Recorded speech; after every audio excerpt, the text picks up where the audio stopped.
अभिधान राजेंद्र कोश दूसरा पार्ट 11वां शब्द 428 से 465 नंबर के पेज। शब्द है आलोयना, आलोचना।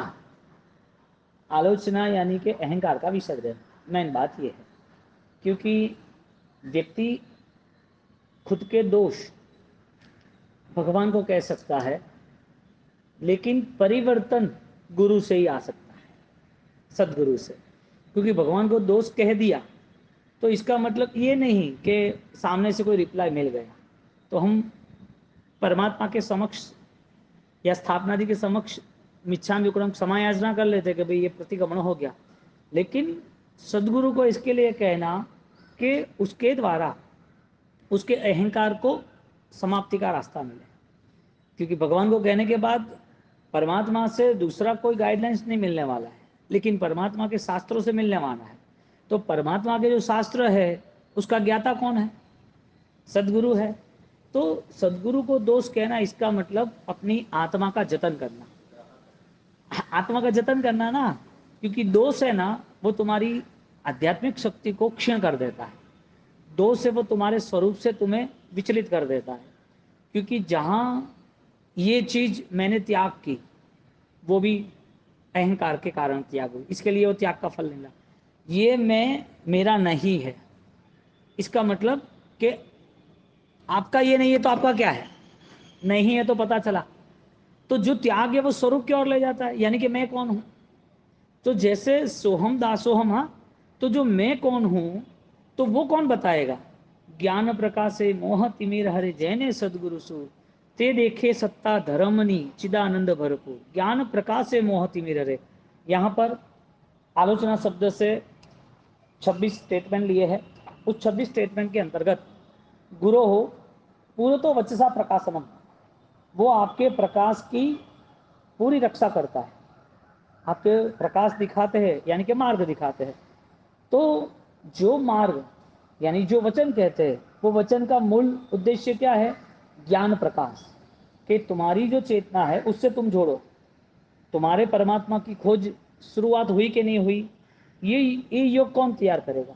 मन वचन काया का योग वो तो कर्म के उदय से मिला, लेकिन परमात्मा की खोज का योग वो तो ज्ञान योग से, यानी कि सदगुरु की निशा से मिलेगा। तो यहाँ पर ज्ञान प्रकाश, ज्ञान को ज्ञान नहीं कहा, ज्ञान को प्रकाश कहा। ज्ञान प्रकाश से मोह तिमिर, जो ममत्व है, उसका पूरा स्कैम पता चलता है कि ये तो फंसाने की बात हुई। तो यहाँ पर प्रवचन सारद्वार के अंतर्गत गुरु पुरतो वचसा प्रकाशनम, जो गुरु हमें प्रकाश दे रहे हैं। जिस दिन हम अंधेरे में रह जाए उस दिन हम आवाज लगाते हैं। कोई आदमी यात्रा पे निकला और यात्रा पे निकलने के बाद उसे रास्ता नहीं मिलता है, अंधेरा है, तो आवाज लगाता है, भाई कौन से रास्ते जाना है, कहाँ जाना है। कोई ट्रैवल्स में, यहाँ से आप चेन्नई से विजयवाड़ा गया, कोई बीच में ट्रैवल्स में गाड़ियाँ कोई होटल पे रुक भी गई समझो, और सेम गाड़ियाँ है, और आप आधे घंटे बाद रुकने के बाद आप देखते हो कि यार गाड़ी कौन सी खोज, तो आप तो भी आवाज लगाते हो भाई कौन सी गाड़ी पे बैठना है। यानी कि जब भटकना होता है तब प्रकाश की खोज शुरू होती है। जो दोषवान जीवन था उसमें सदगुरु हमारे लिए एक मार्गदर्शन बन जाते हैं। तो वो गुरु की निश्रा दो रिजल्ट दिया, एक मार्ग है यानी कि प्रकाश से उससे बोधवान बनाते हैं, और जब हम भटकते हैं तो वापस उंगली पकड़ के प्रकाश की ओर लेके आते हैं। इसके लिए जैसे माँ ने उपकार किया, ऐसे परमात्मा ने उपकार किया। मैं नहीं हूं ऐसा नहीं, तिथयो समुसुरिहिम, मैं नहीं हूं, मेरा अभाव ऐसा मत सोचना। तुम ममत्व के मार्ग को त्याग करते हो और उस त्यागी की निश्रा पाते हो, और उसमें आपका परम पद खोजना शुरू होता है। इसका मतलब मेरी यात्रा प्रारंभ हुई। तो मैंने ये त्याग किया, वो तो अध्यात्म में जुड़ नहीं सकता। ये मेरा नहीं है, अध्यात्म का प्रारंभ है। लेकिन मैं कौन हूं? ये मैं नहीं हूं तो मैं कौन हूं? ये पूर्ण अध्यात्म है। तो स्पीड बढ़ती जाती है। तो अध्यात्म का स्तर सदगुरु निष्ठा से होता है। तो गुरु की भी भावना ये रहती है, सदगुरु का योग मिला तो उसका रिजल्ट ये रहता है कि अब उसके ये भाव जो है, अनंत संसार जो था वो अब समाप्त होना चाहिए। उसे मार्गदर्शन देता है। अब जिसने गुरु का विरोध किया उसने ज्ञान का विरोध किया, जिसने ज्ञान का विरोध किया उसे गुरु का अभाव है। ज्ञान की उपासना की, गुरु मिल गया नहीं, गुरु का विरोध किया और ज्ञान में जुड़े वो भी नहीं। दोनों पहलू, शरीर और शरीर की छांव बरोबर है, शरीर और शरीर की छांव बरोबर है। आपका अंधेरे में छांव नहीं दिखती है, लेकिन उजाले में आपकी छांव आपसे दूर थोड़ी होती है।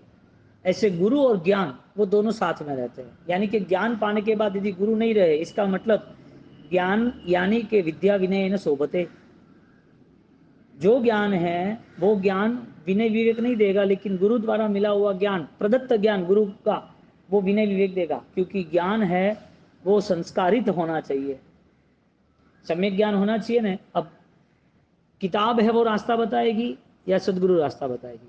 किताब में जो गुण लिखे उससे ज़्यादा गुणों का आविर्भाव कैसे होता है वो बोध गुरु कराएंगे कि खाली शास्त्र कराएंगे? जो दोष है जीवन में, उस जीवन में दोष जो हमें नहीं दिख रहे क्योंकि हमारा ज्ञान सीमित है, वो किसको दिखेंगे? यदि भगवान को दिखते हैं तो भगवान कहने आने वाले नहीं है। फिर भी वही भगवान का आलम्बन लेके, भगवंत कहते हैं, आचार्य भगवंत, उपाध्याय भगवंत, गुरु भगवंत, भगवंत का आलम्बन लेके, देव और गुरु, हाँ, उस भगवंत का आलम्बन लेके उसके अंदर छिपी हुई दोष की दृष्टि उसे क्लियर कर देता है। व्यक्ति वास्तविक स्वरूप को देख नहीं सकता है। खुद की कला जो है और कला में माहिर बन गया तो उसे लगता है सर्वस्व है, लेकिन अपने जीवन की जो यात्रा है, अपना जीवन अच्छे से जतन होना चाहिए, तो वो कैसे करेंगे? आज भी आप देखो, बेटा 20 साल से बिजनेस करता हो, 30 साल से बिजनेस करता हो, और पापा उनके 60-70 साल के और वो ऑफिस जाए, हाँ, तो भी कुछ ना कुछ उसे मैसेज देंगे, इसकी जगह ये होता तो अच्छा होता। नहीं कि ये बरोबर है, तीसरे दिन बोले कि हाँ आपने बोला वो सही था। क्यों? 30 साल का कोई भी अनुभव हो तो भी एक वडिल, हाँ, एक लीडर जो सिर पे रहते हैं वो फर्क पड़ जाता है। सिद्धसेन दिवाकर सूर्य का क्या हुआ था? न बीमारी है न भी चोरी, हाँ, न बाधे थे बाध्य थे, और राजा को प्रभावित करने गया, गुरु ने संदेश भेजा। हरिभद्र सूरी महाराज कितने विद्वान थे, उन्होंने किसने कवर किया? गुरु ने भेजा ना, हाँ, गुण सागर समरादित्य केवली के 3 श्लोक कि क्षमा के बिना, ये क्षमा का भंडार तू, और अभी खाली ये निमित्त मात्र से तेरी क्षमा खत्म हो गई क्या? इतना द्वेष वो भी तुझे डुबाने वाला है, क्योंकि तू जिससे जुड़ा था, जिसके प्रति तू शत्रुता रखता था, वो चला गया, लेकिन उसका कर्म वो था, तब अज्ञान प्रारंभ हो गया ना, और अज्ञान ने कर्म को खींच के लाया। तेरा अज्ञान समाप्त नहीं हो तब तक ये बोझ तेरे सिर पर रहेगा। प्रायश्चित किसने दिया? ज्ञानी को। यानी हरिभद्र सूरी ज्ञानी थे, गुरु को समझे और परिवर्तन किया, शुद्ध संवेगी दीक्षित हुए, वो दीक्षित हुए, शिक्षित हुए, फिर भी ऐसी घटना घट गई जिसमें द्वेष का परिणाम आगे सबको मैं खत्म कर दूंगा। अब ये अंधकार है, और उस अंधकार में गुरु वो दिशा दिखाने वाले उंगली या तो पकड़ते हैं या तो इशारा करते हैं। उंगली पकड़ के माँ चलना सिखाती है, गुरु अध्यात्म की यात्रा पे ले जाते हैं। तो हरिभद्र सूरी महाराज का क्या हुआ? उनको रखा ना। गौतम स्वामी का क्या हुआ? स्वयं संबुद्धाणम, सिद्ध पद की आराधना श्रेष्ठ है, लेकिन ज्यादातर आलंबन आधारित जीवों के कारण एक सदगुरु का सानिध्य जरूरी था। तो आलोचना देने वाले ज्ञानी पुरुष वो आलोचना किस बेस पे देते हैं? लोचन यानी कि नेत्र, आलोचन, नेत्र, दृष्टि, लोयन बोलते हैं, लोयन, लोयन दे सखी लोयन, आनंद गंजी का पद है ना।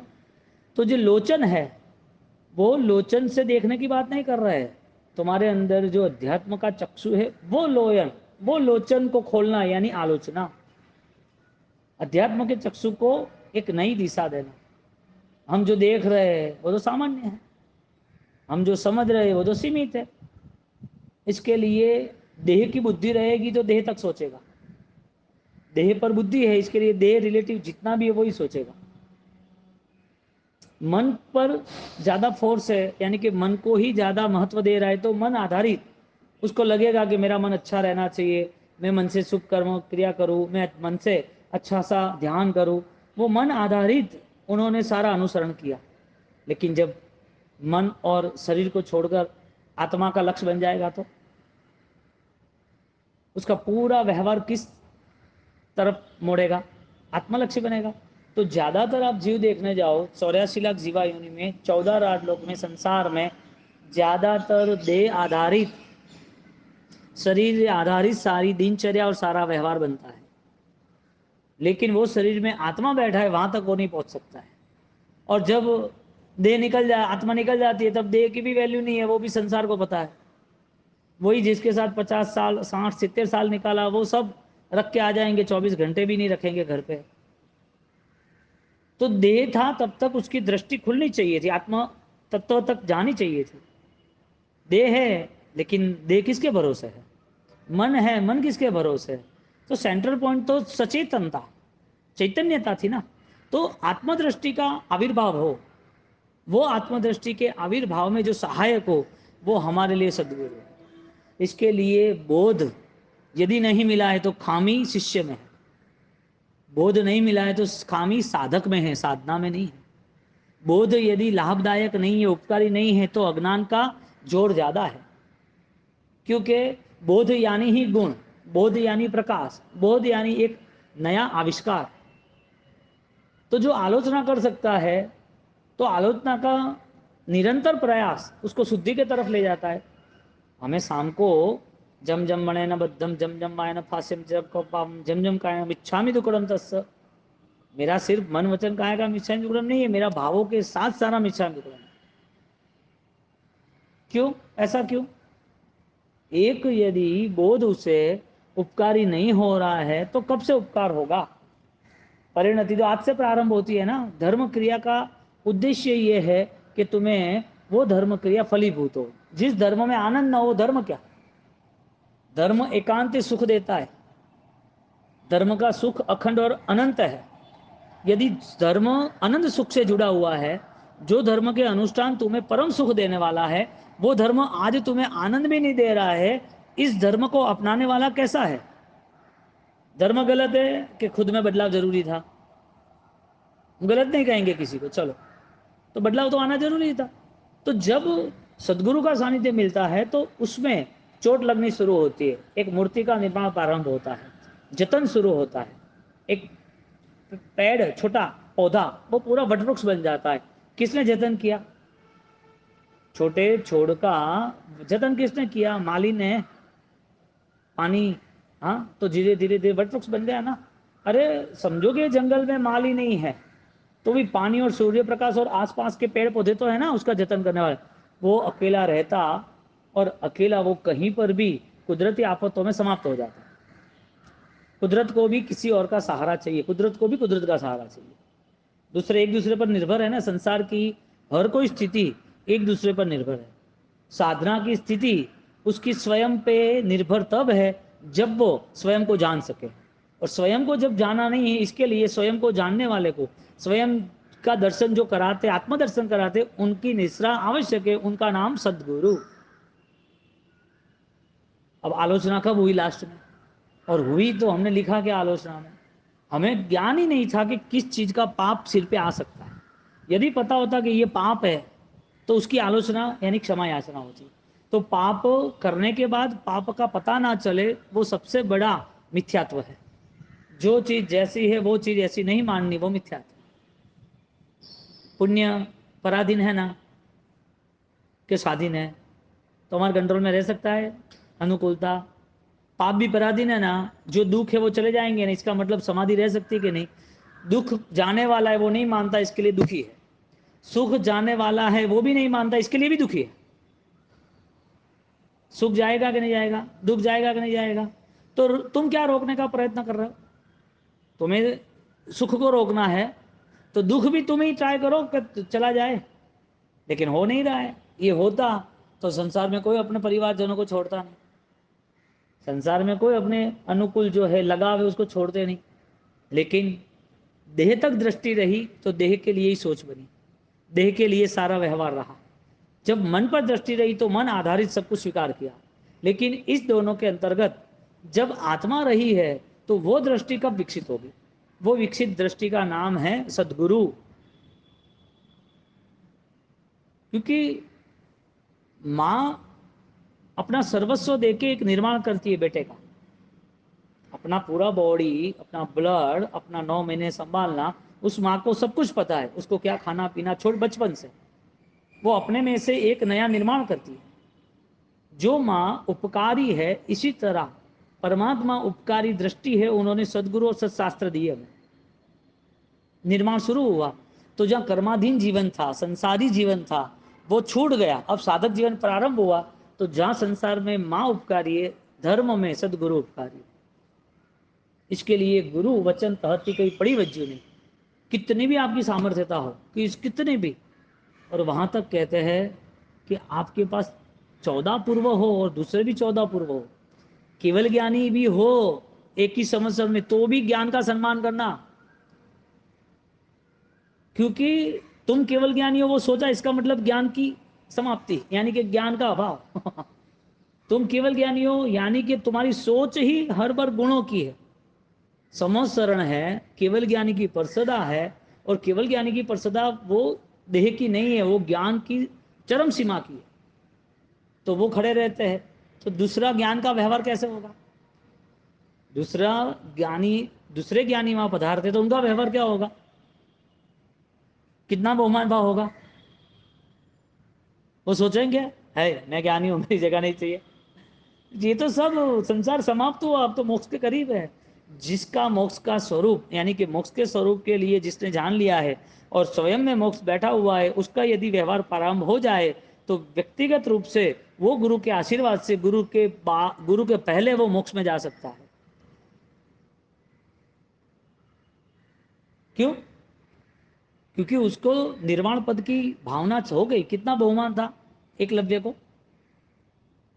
अर्जुन सीखा, लेकिन अर्जुन से बलवान बना सवाया अर्जुन। क्यों? मेरे गुरु है, मिट्टी में सोना देख लिया, दृष्टि, बहुमान भाव, वंदन, विवेक, आपके आशीर्वाद से होगा सब कुछ। गुरु का अभाव था या गुरु का साक्षात्कार था?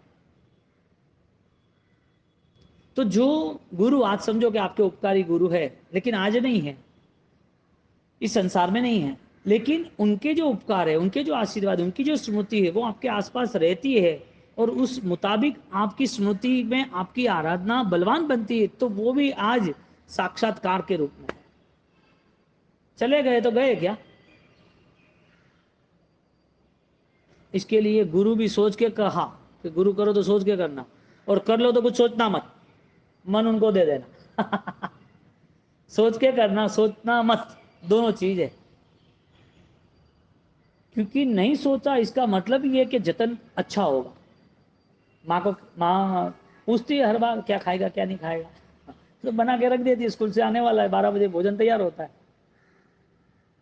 शाम को 6 बजे वो आता है, तैयार होता है, खेल के आता है, तैयार होता है। वो बार बार पूछती है। गुरु का काम ये है, उसको उसका विजन, उसकी दृष्टि स्पष्ट करना। आलोचना, हम सोचते आलोचना है प्रायश्चित, सही बात है, लेकिन प्रायश्चित के देने के अधिकारी कौन? सदगुरु।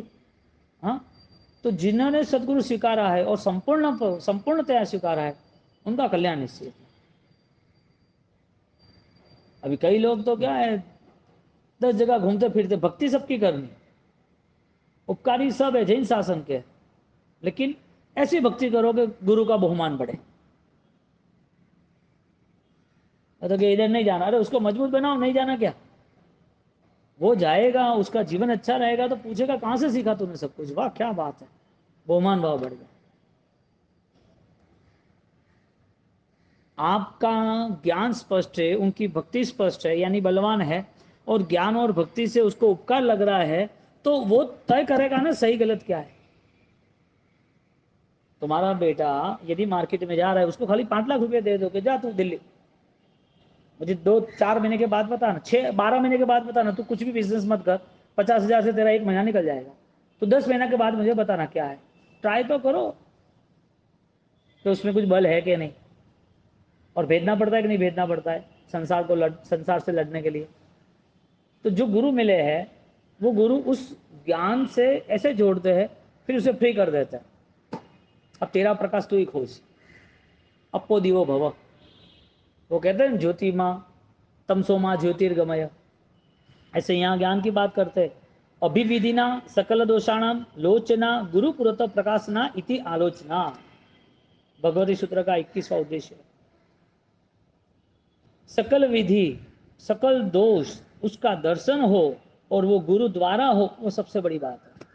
तुम दर्शन करोगे कि मैंने गलत किया, तो तुम एक ही चीज सोचोगे, गुरु तुम्हें सारी दृष्टि खोल देंगे, सारी दिशाएं बता देंगे कि ये। गुरु पुरो भाव शुद्ध्या प्रकटनम आलोचना, गुरु के सामने हमें प्रकट संपूर्ण दोषों का प्रायश्चित करना चाहिए। लगेगा उनको कैसा चलेगा, अरे भाई तो डॉक्टर को बीमारी नहीं बताएगा तो दवाई कैसे देंगे, इंजेक्शन कैसे देंगे, और तुम कुछ नहीं बताओगे, 10 दिन के बाद बताना पड़ेगा जब एडमिट होना पड़ेगा। तो इससे अच्छा पहले से बता दो। बीमारी लगेगी तो डॉक्टर अच्छा लगेगा, बीमारी लगेगी तो 10 दिन भी चर्या पालन करेंगे, बीमारी लगेगी तो वो अपने आप को संभालने के लिए, अपने आप को वापस बीमारी से दूर करने के लिए सब व्यवहार, खाना पीना आराम दवाई सब कुछ करेगा। लेकिन जिसको बीमारी है और कहता है नहीं मैं बीमार नहीं हूं, ज्ञान साहब में एक श्लोक आता है, सूजन होता है शरीर पर और कांच के सामने खड़ा होता है कि मैं हेल्दी हूं। तू हेल्दी नहीं है, सूजन है तेरी बॉडी में, तेरे सक्षम थोड़ी है बॉडी, सूजन आई है शरीर में खटाई खाने के कारण। ऐसा भ्रम रहता है कि बीमार होने के बाद कि मैं बीमार नहीं होता। आप बीमार नहीं हो ऐसा ही सोचना चाहिए, अच्छी बात है। लेकिन जब आप बीमारी खत्म करना ही चाहते हो तो जिस डॉक्टर के वैद्यराज के पास जाते हो उसे सब कहना पड़ेगा, और कहने से नहीं चलेगा। वो तो डॉक्टर है, दवाई तुम्हें लेनी है, डॉक्टर को थोड़ी लेनी। पूरे डॉक्टर की जो भी सिस्टम है उसको तुम्हें फॉलो करनी है। डॉक्टर ने जो बोला है इतना टाइम दवा लेनी, इतना ये भोजन लेना, इतना रेस्ट करना, इतना अनुपान लेना, तो तुमको लेना है। डॉक्टर मिल गया तो क्या दर्द खत्म हो गया, दवाई मिल गई तो दर्द खत्म हो गया, सब कुछ करना पड़ता है। इसी तरह जब सदगुरु मिलते हैं, यानी कि आलोचना जब करनी है तो आलोचना पूर्ण रूप से करना, बीमारी खत्म। जिन जिन ने आलोचना की, चंद्र कौशिक ने आलोचना की, किस अवस्था में की होगी आलोचना, भगवान भगवान थे और भगवान सदगुरु भी बन गए। जो आलोचना हो रही अवस्था तो देखो। इसके लिए जिसको भी अपने पाप उतारने हैं, जिसको आत्मशुद्धि चाहिए, जिसको अपूर्व सामर्थ्य प्रकट करना है, वो आलोचना के लिए हर कमिटमेंट पालेगा। मेरे पाप उतरता है मैं सब कुछ करूंगा, ऐसा नहीं नहीं नहीं मैं से सामायिक ही होगा और ये नहीं होगा, नहीं ये तपस्या नहीं होगा, ऐसा वैसा। आप बोल दोगे मुझसे ये हो नहीं रहा है, फिर आपके आशीर्वाद से हो जाएगा। एक भावना तो व्यक्त करे, गुरु देंगे तपस्या प्रायश्चित देंगे। तुम्हारे पास जितना ज्ञान है ना वो कम पड़ रहा है, इसके लिए तो माँ ज्ञानी के पास आ रहे हो, इसके लिए तो आलोचना ले दो। तो अब तुम्हारे ज्ञान की स्थिरता रहे, तुम्हारी समाधि रहे, तुम्हारा धर्म स्थिर बने, इसके लिए प्रायश्चित। अब वो प्रायश्चित में क्या देंगे, जो देंगे वो निभाऊंगा। पहले बोल देना कि मुझे ये अनुकूल नहीं है, फिर भी आपके आशीर्वाद से हो जाएगा। हृदय से कैसे आशीर्वाद मिलता है कि आलोचना करने वाला सही बंदा है, शुद्धि चाहिए ही चाहिए। तो शुद्धि कितना बड़ा धर्म हो गया प्रायश्चित का। मोक्ष मिल गया अनाथि मुनि को, मोक्ष मिल गया प्रसेनजित राजर्षि को, खाली ये आलोचना के माध्यम से। ऐसा कहते हैं स्वल्पमति धर्मस्य ज्ञात विधाय भवे अध्यात्म सार। धर्म करना लेकिन श्रेष्ठ करना, ताकतवर करना, विशाल आपत्ताओं भयंकर कर्म वो समाप्त हो जाते हैं। निकाचित कर्म भी खत्म करना है, उस तरह से फाइट करो। भयंकर अज्ञान है अनंत काल का, उस अज्ञान के लिए भी जागृति उससे भी ज्यादा हजारों गुनी चाहिए। एकाकार, एकाग्रता, एकांत, अपना ज्ञान इतना गहरा ले जाओ कि वो सारा कचरा बाहर आ जाए।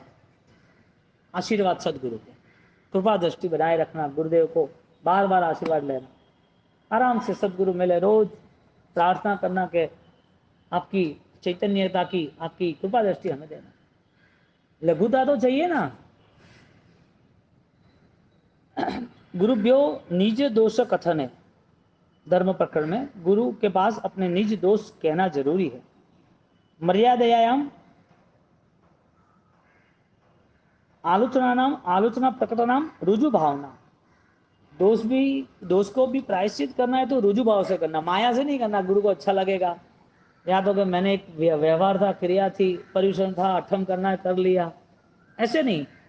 माया रहित आलोचना करनी, माया वाला मुर्गा वो लक्ष्मणा साध्वी, हाँ द्रौपदी बनी तो उसके माया, ये ऐसा नहीं होता, ऐसा नहीं होता है।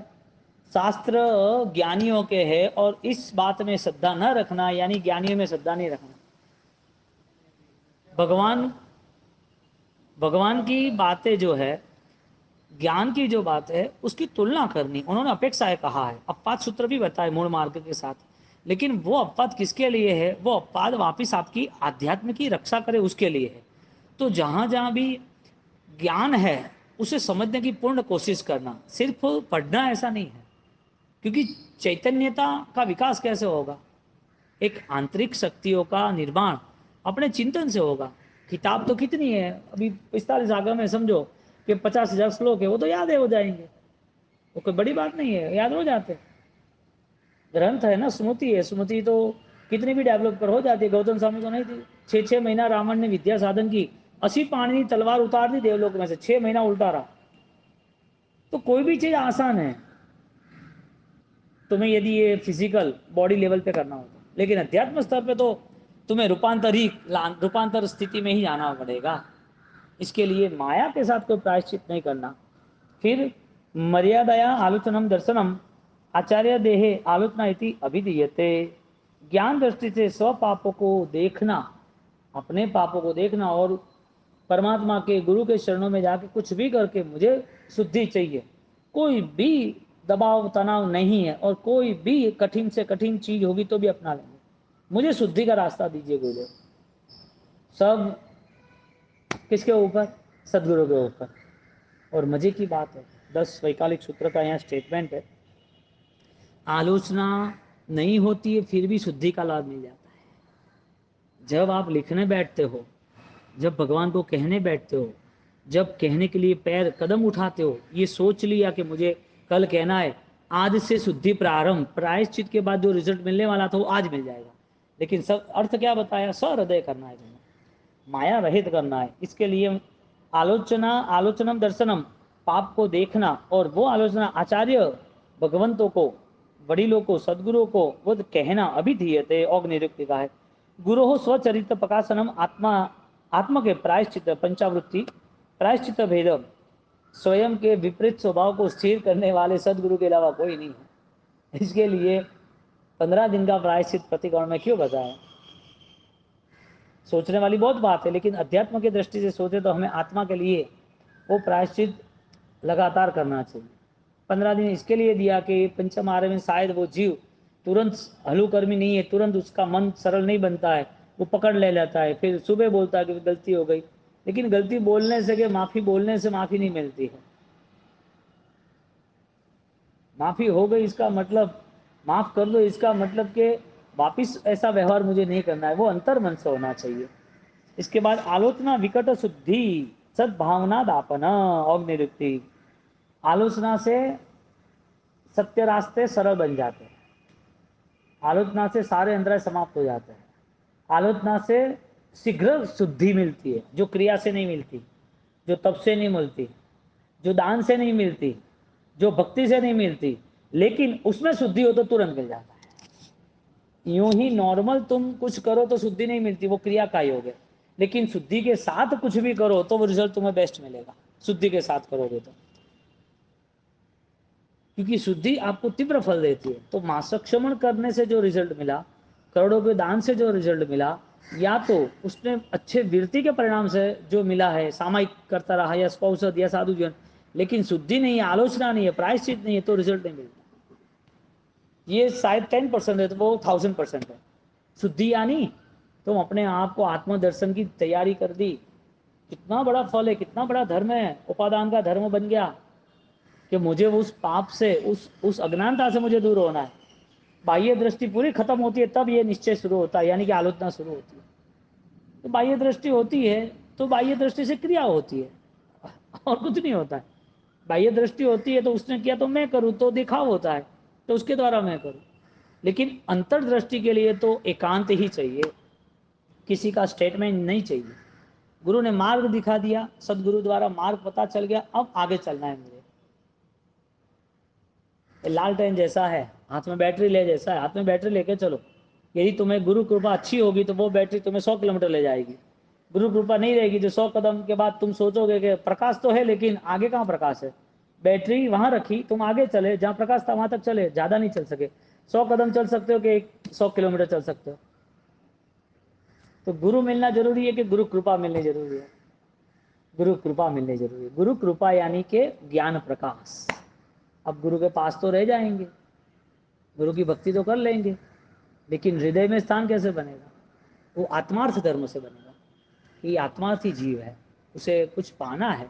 वो अपने जीवन में अब दोष क्या है, विराधना क्या है, अपने जीवन में गलतियां क्या है, उससे वो रिटर्न आना चाहता है। लेकिन जिसने जो गुरु का गुरु बन गया तो वो उसे चेला मानना, गुरु मानना।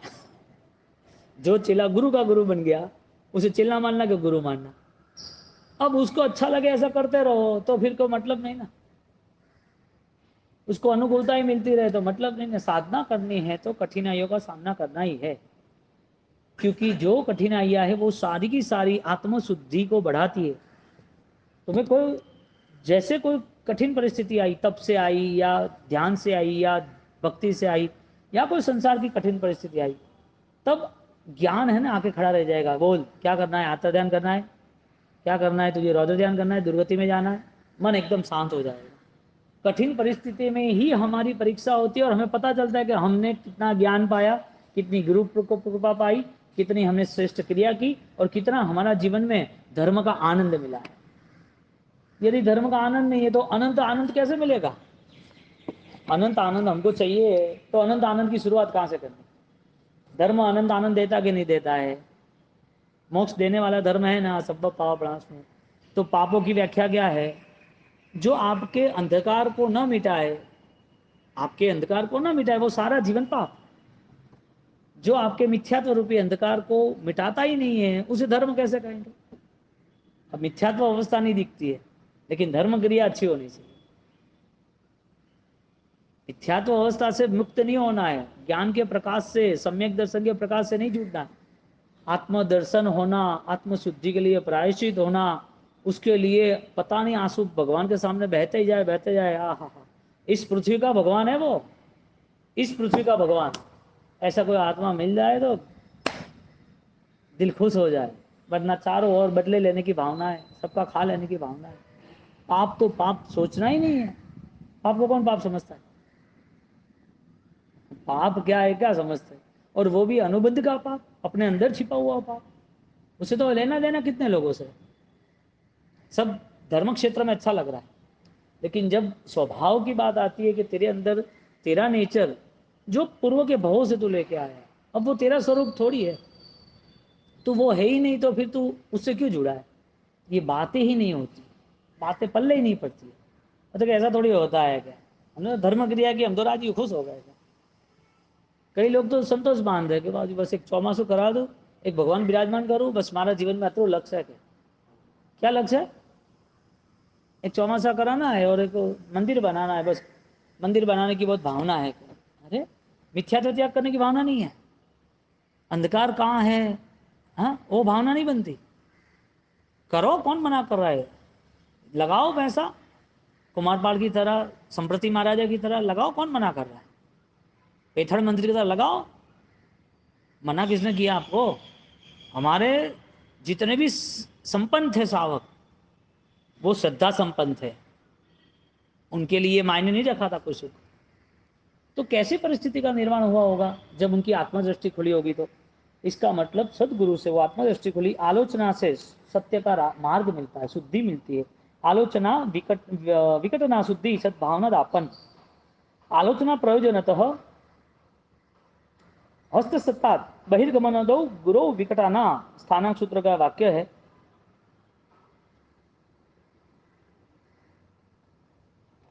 आलोचना लेने के लिए तुम्हें निकटवर्ती सदगुरु को निकटवर्ती रखना पड़ता है। एक देह से सदगुरु निकटवर्ती है, गुरु की सेवा।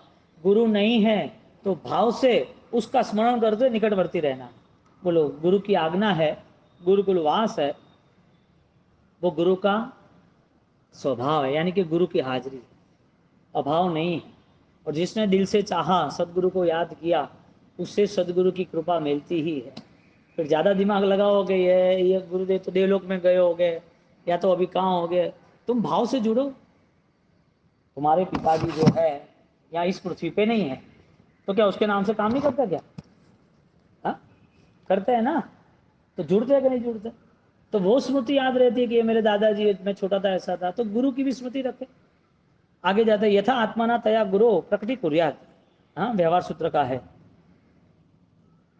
जिस आत्मा की जितनी कैपेसिटी है उस हिसाब से उसका डेवलपमेंट कराते सदगुरु, उसका विकास, उसकी दृष्टि का विकास, उस हिसाब से आलोचना देते हैं। उसकी भावना समाप्त तो ऐसा नहीं देते कि भाई हाँ वो कैसे स्थिर रह सके मन के परिणाम से, क्रिया से शायद उसको कम ज़्यादा है, ठीक है, कहीं नहीं। तो स्वाध्याय करना, तो आधा घंटा भगवान के पास बैठना, भक्ति करना, थोड़ा ध्यान करना है कि मुझे ज्ञान नहीं आता है, मुझे याद नहीं रहता, नहीं है ऐसा कुछ नहीं। उसकी आत्मदृष्टि का विकास हो, उस रास्ते पर ले जाता है। आत्माना तया गुरु प्रकटी कुर्यात यथा आत्माना, जैसा आत्मा है। आलोचना, आलोचना, आलोचनाया मूल उत्तर गुण भेद, मूल गुण उत्तर गुण भेद भेद यथा औगनिरुक्ति का। आलोचना मूल और उत्तर गुण दोनों गुण, सामान्य गुण और विशिष्ट गुण की रक्षा के लिए देते हैं। आलोचना जो लेने वाला है उसको इस हिसाब से ही लेनी है। आलोचना त्रिविधा, आलोचना त्रिविधा बता रहा है, एक विहार आलोचना, उपसंपदा आलोचना और आराधना आलोचना, जो साधना के लिए है, जो व्यवहार सूत्र का, जो साधु भगवंत को पढ़ने का है।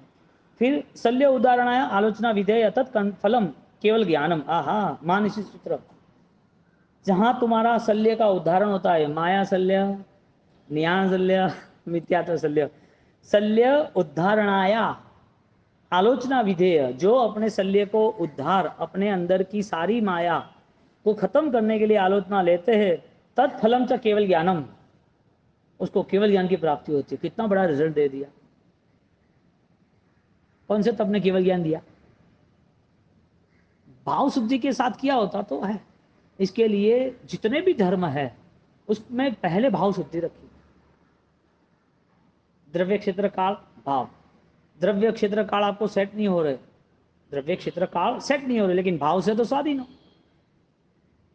दानशील तप वो सेट नहीं हो रहे, लेकिन दानशील तप में भाव जोड़ दो। तो जरूरी थोड़ी है कि तुम धन का दान दो, तुम सामायिक करो, अभय दान भी होता है ना। तुम अच्छे विचार किसी को दो, ज्ञान दान दो, विचार दान हुआ ना। हाँ, तो दान की परिभाषा सिर्फ चीजों से नहीं है, स्वाधीन अवस्था से भी, दानशील तप भाव। तो भाव धर्म से जिसने प्रायश्चित किया है वो केवल ज्ञान का हकदार बनता है, अधिकारी बनता है केवल ज्ञान का। कितना बड़ा स्टेटमेंट दे दिया मान सूत्र में। आत्मशुद्धि का कितना बड़ा रिजल्ट है। आपका ध्यान सिर्फ अनंत तीर्थंकर हो और अनंत अवसर में जो घाती कर्म का क्षय हुआ, जो तीर्थंकर, जो समझ में बैठे, जिसका मोक्ष निकटवर्ती, जो सिद्ध अवस्था में बैठे, ऐसा निर्विकल्प ध्यान किया हो, कोई दूसरा मन नहीं लगे, आपको ये संसार आपके लिए सामान्य बन जाएगा। आपको कोई चीज अटैच रहेगी नहीं, कोई मिला नहीं मिला, यहाँ से गए नहीं गए, कोई खाया पिया, कोई दर्द हुआ नहीं हुआ, कोई चीज से लेना देना नहीं। केवल ज्ञान के करीब पहुंचने वाला जीव कैसा, आलोचना केवल ज्ञान के करीब ले जाता है। और जिन जिन लोगों ने की, इनका कितना अंतराय कर्म खत्म हुआ। अनाथी मुनि ने जैसे आलोचना तय की कि अरे रे मेरे कर्म के उदय, मुझे साधना करनी चाहिए, दूसरे दिन सारे कर्म खत्म, शांत हो गया, सारे दर्द खत्म हो गया, नहीं हुआ। सामने देखने जाओ तो जैसे ये राजकुमार अनाथी था, इसी तरह जो चक्रवर्ती सनत चक्रवर्ती था उसे भी पता था, लेकिन मुझे सारे दर्दों के साथ ही साधना खत्म करनी, क्योंकि मेरे चक्रवर्ती बनने तक मेरी विराधना मेरे सिर पे बहुत है। इसके लिए जहां जहां भी दर्द है ना, समझ लेना कि प्रायश्चित पहला करना पड़ेगा। दर्द नहीं है और तपस्या कर रहा है तो दर्द आएगा, क्योंकि तपस्या है वो प्रायश्चित का नहीं है। तपस्या तुम धर्म मान के बैठो, हकीकत में तपस्या क्या करना था? पाप उतारने के लिए था, प्रायश्चित रूप से तपस्या करनी थी। और पाप बहुत है, वो याद ही नहीं आते, स्मरण में नहीं आते, शुद्धि के लिए बनते ही नहीं है। मुझे तपस्या पसंद है, लेकिन आत्मशुद्धि हो वो भाव नहीं आता। ज्यादातर तपस्या का बेस क्या है? ज्ञान है कि शरीर है? शरीर से ही हो रहा है। तो ये शुद्धि का माध्यम बनाता है दर्शन, ज्ञान, चारित्र। इसके लिए दानशील तप, एक्स्ट्रा ऑर्डिनरी भाव, द्रव्य क्षेत्र काल एक्स्ट्रा ऑर्डिनरी भाव। तो जरूरी थोड़ी है कि तुम्हें अनुकूल सहयोगी मिल जाए क्रिया के लिए, लेकिन तुम्हारे अंदर तो क्रिया के भाव है ना, तो सहयोग कैसे भी मिले। तुम्हारी भावनाओं में कमी नहीं आनी चाहिए। और जिसने हजारों दिन की आराधना क्रियाएं करी है, वो हजारों दिन के बाद उसका रिजल्ट कैसा हो सकता है? 1000 दिन के बाद वो करने वाला, उसका कर्तृत्व कैसा हो सकता है? और कर्तृत्व जैसा, यानी कि करने वाला मैं नहीं हूं, यानी जो कर रहा है वो अलग है, भिन्न है। कौन कर रहा है? करने वाला कौन है? शल्य उदाहरणया आलोचना विधेया तत्फलम च केवल ज्ञानम। वाह भगवान वाह, कैसा उपकार किया। वर्ण अभ्युपगे में अपनी शुद्ध कार्य इति एवं भूतार्थ गमेक 50 वृत्ति का है।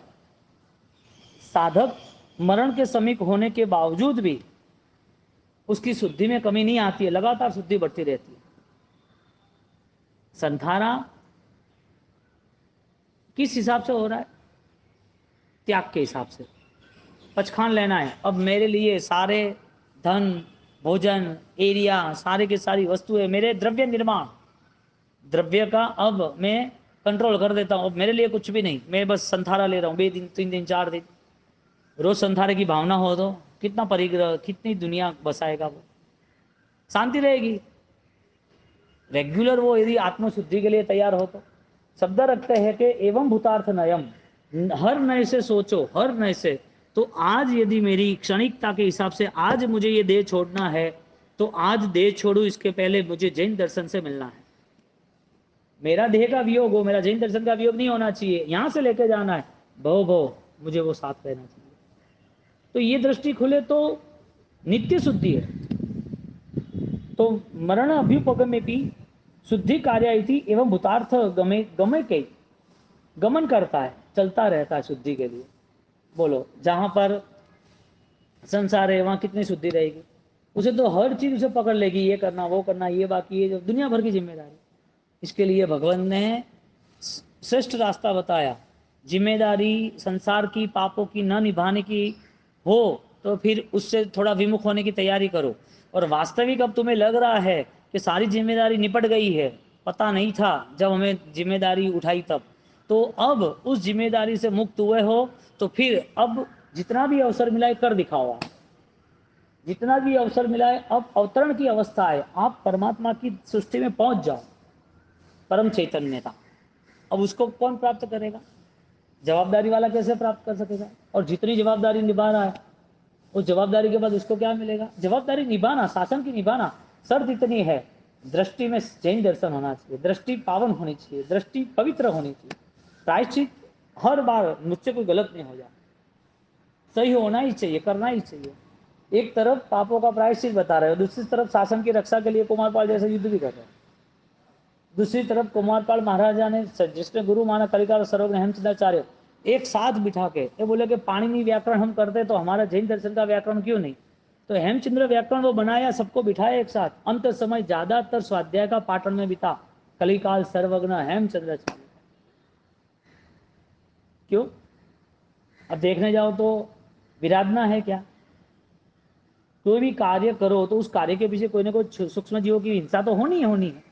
लेकिन जब ज्ञानी ने उसको आशय शुद्धि पे ले गए, तब वो बलवान बन गया वो कार्य। आज मंदिर है तो सम्यक दर्शन का मूल विधान है, कौन सी है वो किताब, शादवाद मंजरी, उसमें 32 श्लोक है, उसमें चर्चा दी है विराधना की। अनंत विज्ञान मति अबाध्य सिद्धांत ममर्थ पूज्य, 32 श्लोक बताए। उसमें ये दिया कि तुम जैन दर्शन में हिंसा हिंसा कर रहे हो, मंदिर क्यों बना रहे हो? मंदिर बनाने में हिंसा नहीं, तीर्थ बनाने में हिंसा नहीं, ये क्रियाओं में हिंसा नहीं। तब उनको समझाया तर्क से कि भाई हिंसा वाला, अधिक हिंसा होगी, जैना रहित होगा तो हमारे लिए हिंसा है, वो हम भी मान्य नहीं रखते।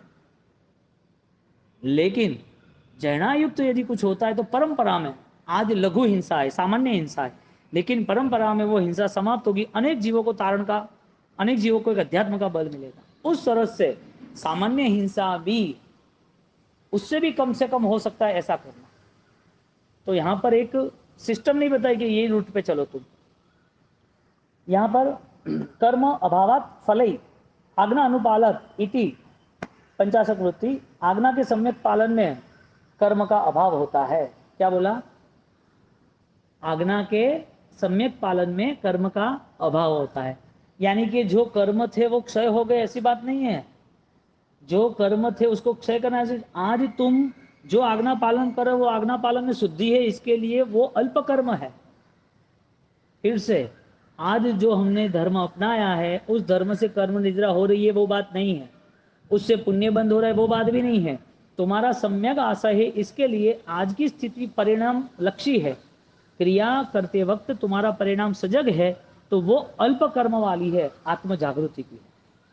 निर्जरा नहीं बताई, निर्जरा कर्मों की बताई, पुण्य बंध कर्मों का बताया। क्रिया करते वक्त यदि क्रिया का कोई फल है तो पुण्य बंध है, यदि और जागृति है क्रिया के प्रति तो निर्जरा है कि मुझे कर्म खत्म करना। लेकिन सम्यक परिणति होगी तो सम्यक परिणति उसको कर्म का अभाव कर देता है। कर्म अभावात फलई आज्ञा अनुपालात, क्या शब्द रखा है, आज्ञा भंग हेतु भी संक्लेशेन इति। आज्ञा का खंडन होता है तो संक्लेश से ही होता है। संक्लेश होता है, नहीं करना है, क्या करना है, चलेगा। संक्लेश यानी कोई आवेश नहीं, तो दिखता है ऐसा नहीं, मन में खेद नाम का दोष है, संक्लेश ही है। इसके लिए क्रिया बंध, क्रिया कर्म बंध करती है, क्रिया फलदायक नहीं बनती है, आज्ञा भंग है इसके लिए। प्रतिसेव्यम आलोच्यते मोक्ष मार्ग आराधक इति आराधना। जो प्रतिसेव्य आलोच्य थे, जो आलोचना का मार्ग है उसकी प्रतिसेवना करना, यानी कि मोक्ष के मार्ग का अधिकारी बनना। आगे कहते हैं विशोधि प्रायश्चितानी। हाँ, विशोधि अपने अंदर छिपी हुई सारी चीजों को खोजता है, उसका नाम प्रायश्चित है। किसका प्रायश्चित करना? एक पाप का करना कि समग्र पाप का करना? प्रायश्चित पाप का करना कि आत्मशुद्धि का करना? तो यहाँ पर प्रतिशोधि, विशोधि शब्द रखा है। विशोधि प्रायश्चित्ते, आपका चित्त हर पाप को देखने वाला और पाप से मुक्त होने वाला चाहिए। तो प्रायश्चित किसको फलीभूत होता है? उपदान है तो मेरा प्रायश्चित ले लो क्या?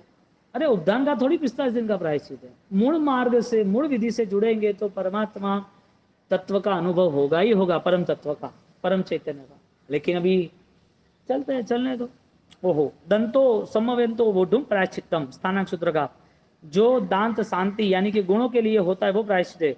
गुण स्थानक को शुद्धि जनकम, गुण स्थानक की शुद्धि कराता है वो प्रायश्चित, वो भी मान इसी सूत्र। वाह। और संसार पक्कड़ाओ होती, ये प्राकृत का है, संसार सागर का अंत होता है वो प्रायश्चित। तो गुण स्थानक की वृद्धि का जनक है, जन्म देने वाला है। गुण स्थानक को जन्म कौन देता है? क्रिया। गुण स्थानक को जन्म कौन देता है? सामायिक तो पहले गुण स्थानक में, चौथे में है, पांचवें में भी फिरती है। लेकिन गुण स्थानक का जन्म क्रिया नहीं देती, गुण स्थानक जनक प्रायश्चित है।